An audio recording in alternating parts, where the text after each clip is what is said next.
Hey guys, what's going on? Jake here, and welcome back to another episode of the Alpine Career Mode. Today, our first race after the new patch, which has changed the handling model, which we will talk a lot about today. And also some tips on how to help you get better on the new patch. But yeah, we were racing at a track which I loved, Miami. In the old patch, it was a very good track. However, in the new patch, I was struggling in it. And I didn't know some of these tips before Miami, which might be why I used a few more flashbacks than usual. But yeah, moving into practice, we ended up getting 742 R&D points to Fernando's 450. So it's a pretty good total for the start of the session. So yeah, we're going to move straight into qualifying after obviously changing a few components, which we did have some problems with at the end of the Imola GP last episode. So get some of them changed. We've got more decent wear now. We should be decent on the straights. And yeah, let's head into qualifying. So the new handling model has kind of just made the tyres overheat really, really fast and overheat a lot, which means that the oversteer and the understeer in the car can get really bad if you run high pressures. So one thing I'd recommend is you run basically minimum pressures and then you move it up each Grand Prix. You get more and more confident and get better at your tyre management. I'll be just keeping it on bottom bears. And then also one thing I'd recommend is you're very careful on the throttle. It's better to lose lap time than to spin. On the old patch, I think it would have been very easy not to spin at some circuits like Miami, but if you put the pressures down and you're careful on the throttle again, it'll be pretty difficult to spin at Miami. So, yeah. Q1, we set a 29.6, which is an okay lap time. We end up in P4 in the session. Fernando was like P5, I think. So coming into our first lap of Q2, we set a 28.9, I think it was just a 28.9. And coming on to our second lap now, I'm going to give you a good example. I wasn't running minimum tyre pressure, I was running like middle. So the car was a bit all over the place. I had pretty bad pace, and as you can see here, get on the throttle a bit too early, and we spin the car in our second lap in Q2. But it doesn't really matter, we were first by a couple of attempts. And by the end of the session, we are still first with a 128.9. It was pretty much a 9. It was a 0.897. So we're going to move into Q3 now. Fernando getting knocked out in Q2, showing maybe a lack of pace in the car this weekend. However, we got through in first, so we should be fine for the session. But the new handling model really has like ruined the game a bit. I wouldn't say it's ruined the game, but it has made it a lot harder to drive fluidly and drive consistently. I mean, I was loving Miami and all the tracks before, and now I'm kind of struggling. I mean, I did some time trial practice with the lowest tyre pressure setup in Spain, and I was setting 18.8, which for me is decent. So I'll take that, and I was pretty happy with it. But could I have done better?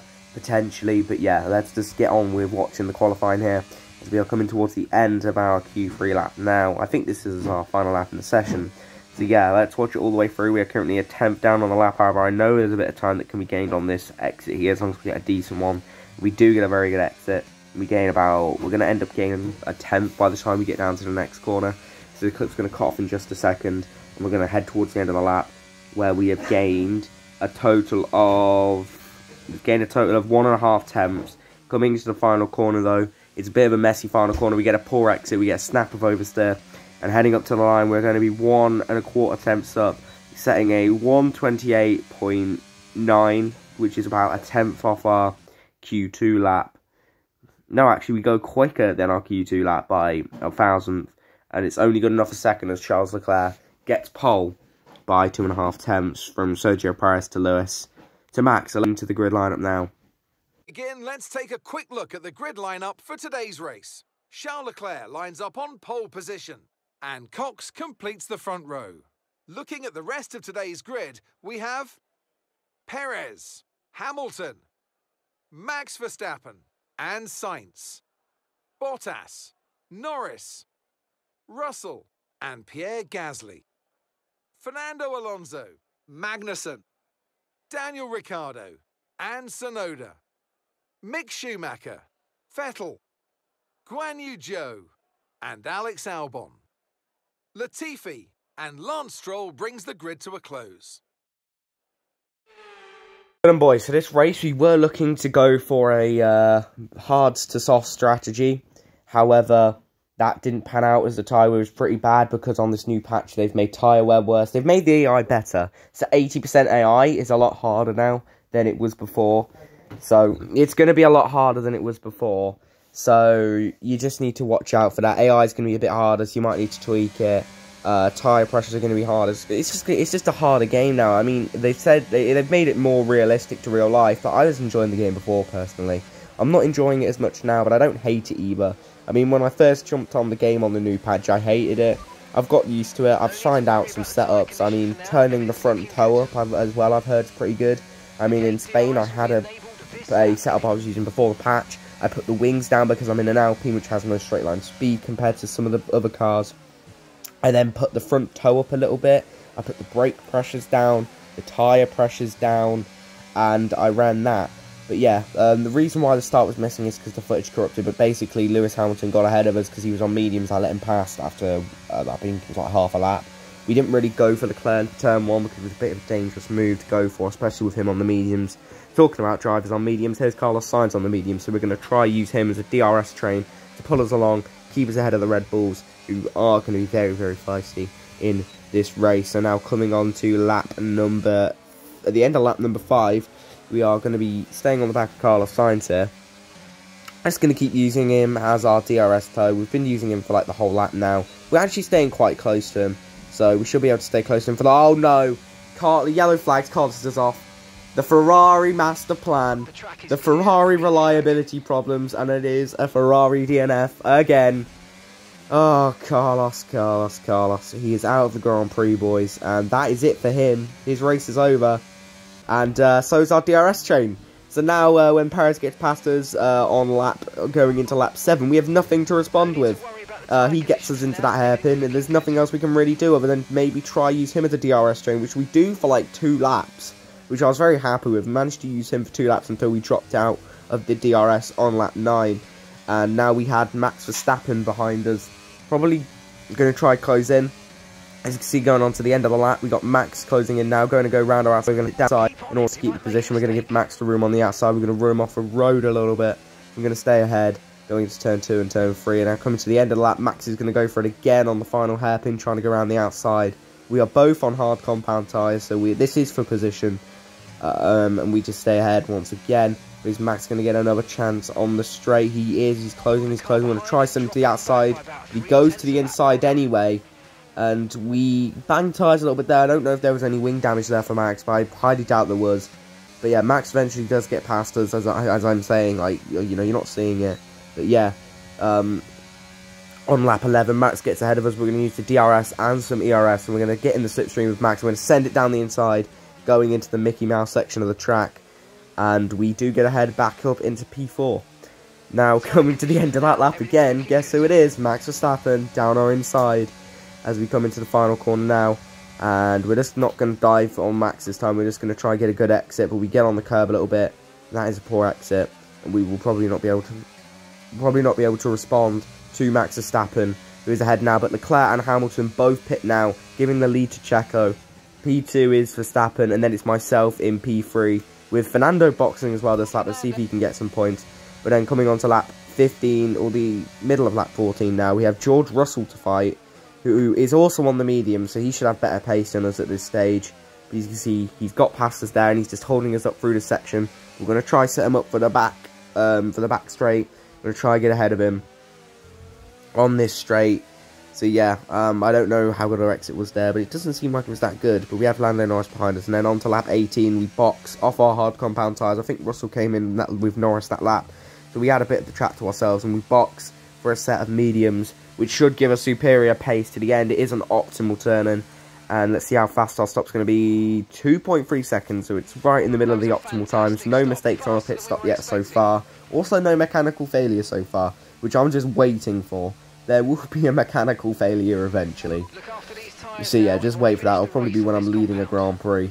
But yeah, we come out just behind George Russell, just ahead of Lando, and once our tyres warm up, we're closing into Russell about to go into lap 20, coming into the final hairpin. We're going to go around the outside of George Russell. We are on the superior medium compound tyres. Checo set to 131.2, I think that was. And we're going to bump draft George Russell. We're going to try and get ahead of him here. We set a 31.7, so we go 5 tenths slower than Checo. With George Russell as a mobile chicane, so potentially we could have set a 31 lap time there if Russell wasn't a mobile chicane for the whole lap.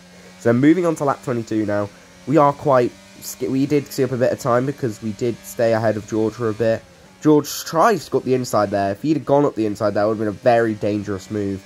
But then moving on to lap 23, so a lap later, we are now pulling ahead of George into the Mickey Mouse section of the track. Are we going to get him out of the DRS?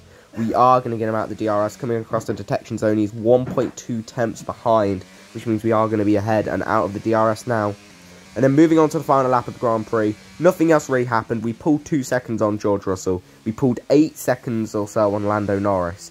And that's all she wrote, really. That's all that really happened in the race. Not much happened. We got overtaken by faster cars, which was obviously expected. But yeah, the new handling model, we'll have to see how it does in Spain in a track that I didn't like last year's game. So we're going to have to see how it goes. We've got a decent setup for the race. And I'm feeling kind of confident. I might turn the wings down a bit more because the Alpine's shocking on a straight line. But yeah, we're better than the McLarens. We've beaten our rival in the rivalry, George Russell, and we are beating the McLarens, who are our constructors' rivals. Checo wins from Leclerc to Verstappen to Lewis Hamilton. The Red Bulls made up a lot of time on their tyres, on their mediums, and overtook Hamilton and Leclerc respectively. So yeah, there we go. GG's, boys. That is a P5, so we did lose 3 positions. But overall, not the worst.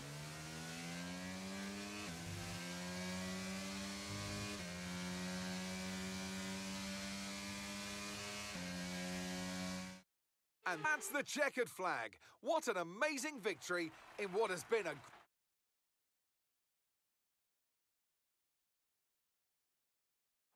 Here come today's winners, the team at Red Bull.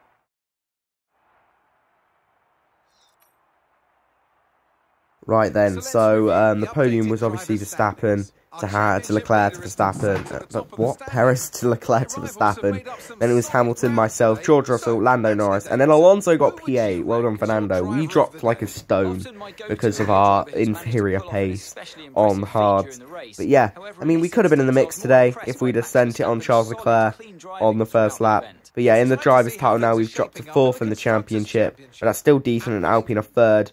Mercedes will eventually overtake us, and I will get overtaken eventually. So the aim is 4th in the Constructors, and the aim is like 5th in the Drivers' Championship. That's what I'm realistically aiming for. Maybe 6th, but I don't really mind how well we do, because Mercedes got a boost, McLaren got a boost. They're going to be our main rivals. So yeah, we're going to head back into the main menus now. Get some upgrades on for the next Grand Prix, and I will give you a bit of a warning, guys. We do just sit there for a little bit in the menus, doing nothing. So, yeah, we had powertrain upgrade, so that is absolutely shocking. Oh dear, that was 2 very big upgrades which we did need, and that's very disappointing because I did want those upgrades on the car for the next race, but it's not going to look like we're going to get them.